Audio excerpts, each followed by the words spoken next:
Claude suddenly stops responding, gets stuck, or just leave you staring at the screen? Don't worry, there are a few simple things you can try before giving up. Welcome to Saas Pro. In this video, I'll show you how to fix Claude AI not responding and get it back to work normally. So, for the first step, open your browser and head over to Claude AI. Make sure you are logged in with your account.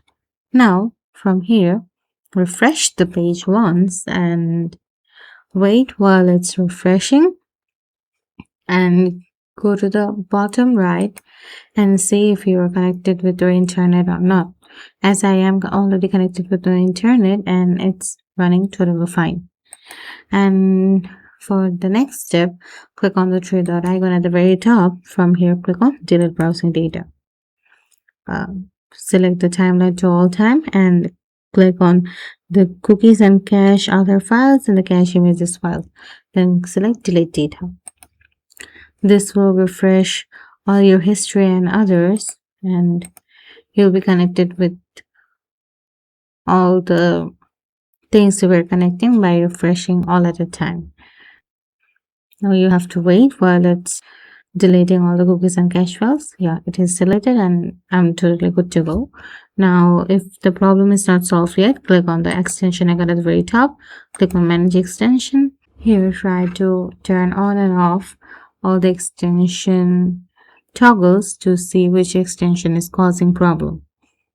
If anyone is not causing any problem, then the main thing is not about the extension, it's about the other things.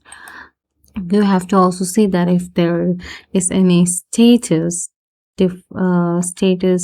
fault or anything else, because if everything is okay with your browser or with your PC, then the problem is with the Claude itself, because sometimes when an AI is running every time, every moment, it can cause a bit problem in its system, and which is pretty normal. So you have to check the status if everything is okay or not. If you see here, you can see in the July 30 here was a partial outage for almost 4 hours and 6 minutes, which is a pretty long time. And yeah, I hope this video has helped you a lot. If you find this video helpful, don't forget to subscribe to Saas Pro and like this video and share it with your friends who are facing the problem. See you in another video. Bye.